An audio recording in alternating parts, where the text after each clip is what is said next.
Alright guys, so let me come back here, show you what I've done so far. Sorry about the light, it's bright, I know. I've messed it up. Car's been running perfect and no problems at all, no complaints, and I'm taking it apart because I'm crazy.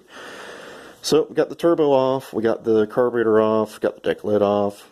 I'm going to pull the header off maybe tomorrow. I got most of the bolts out, but I got to unbolt the J-tubes on it, drop that out, and then I can drop the motor out. We're going to pull, just for you guys that are kind of new, what's going on here, I'm going to be pulling the motor out to put the stainless steel pushrod tubes in. I'm going to be putting copper head gaskets in it. I'm going to put a different oil pump cover on it to allow it to be not a filter pump, but a full flow fitting pump, so that I can put the oil cooler under the package tray or something like that. And then, after we do all that, got to slap it all back together to be able to make it to South Carolina, right? So, you know, something that should only take a little while will probably take me every bit of this month and a quarter or whatever I got. So, next thing I've done so far is something I didn't want to do, but I did it anyway, is I put foam in here. I put plastic bags in there first and filled them full of foam because I've been getting a great amount of hot air coming through this channel here, which on a early model Bug is all open. There is no insulation in here, and the heat is coming up through here and actually coming through the headliner. And it's only about 90-ish here right now, and it's probably going to be about 10 to 15 degrees warmer when we go to South Carolina next month. It's going to probably definitely be in the high 90s down here to 100 degrees. And South Carolina, last time we went, was unbearable. I don't even know what it was. But trying to stop some of that air. I put the bags in there so that I can be able to pick the foam out and pull the bags out, and nothing will stick to the metal, because on the late models, that foam being in there leads to a rust problem, and I'm trying to save it from that. But I got to do something for the heat. The heat's just coming up through there. My kids are riding in the back and it's getting unbearable for them. That's about it for that. We got to put the oil cooler on it. We got to put the breather box in there. I keep forgetting about that thing. I'm probably going to forget about it when this thing's all done and then have to do it with the motor in there. But that's about it, guys. I'm going to give a shout out to VW Darren. Hope you're doing good, man. I haven't called or texted in a while, and I'm sorry for that. Just been crazy busy here at the house, and hopefully you're doing good. Make a video. Let's see what you got going on. I'm pretty sure you've got quite far on your projects lately. You just, you know, I'd like to see what you're doing. And give another video shout out to a couple of YouTubers out there, and let's see if we can get these people to 1,000. They're really close to the 1,000 mark, a lot closer than I'll ever be, and let's see if we can bump them up there. So, you know, a good majority of you guys are in the cars and into Volkswagens. The way you can find their link to their video is through my channels. You go up on my page, the YouTube page, and go to channels, and you'll find them on the listing there. One is Stacy and D. He does Volkswagen Dune Buggies mostly, is most of his videos are. He does a really good job of listing what he's used, why he used it, what he didn't like about it, what he did like about it. He makes pretty good videos on that. Shows basically building. He's built like 4 or 5 dune buggies in the last 5 or 6 years, and some of them came out really nice. And you know, he's made pretty good videos on those.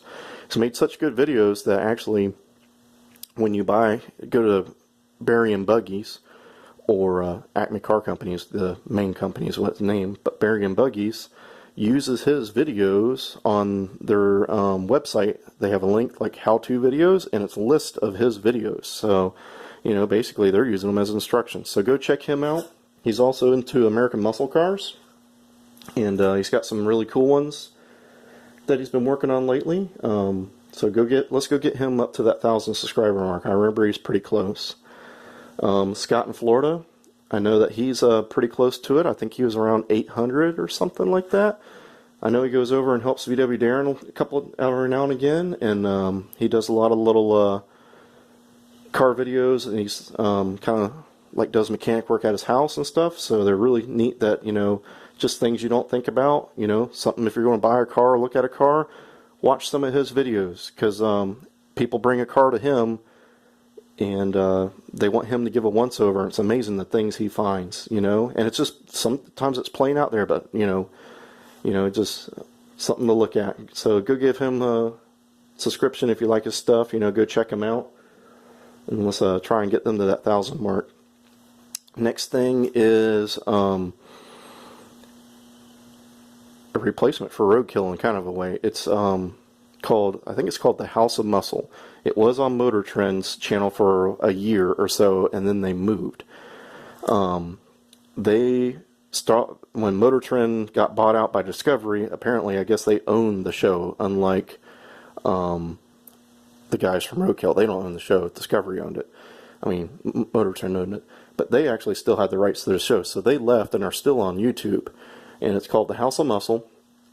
It has the guy from Big Muscle from the Drive Network a few years ago, Mike Mussolito, I think his name is. Anyways, it's a good replacement for you guys that want to stay on YouTube watching YouTube shows. It would be basically a replacement for Hot Rod Garage, and they do a really good job. They're spent some time redoing his personal car, making it the ultimate daily driver. Sad note is, I will spoil it, is that they got it all done and somebody stole the car from his driveway at his home. So kind of sucks to live in California, I think, you know. Anyways, so go check that channel out. Another one is Ed China has a show on YouTube. It's kind of like how he was his spot in Wheeler Dealer, how he would just go and show you how he's fixing it, why he's fixing it, and the parts and stuff. The show's kind of similar to that part, but he goes to somebody's house and finds somebody with a project and helps them get it built. And I think that's really awesome, because that's what I always say, go out and help a friend, right? You know, somebody you know down the street needs a little help, go give them a hand.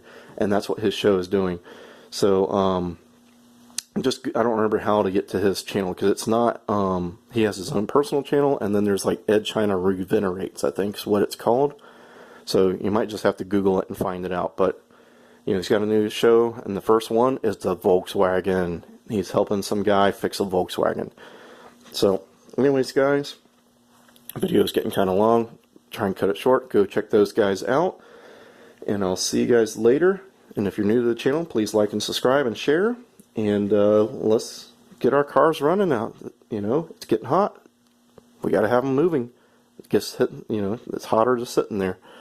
We got to have that 260 air going on. Anyways, guys, see you later.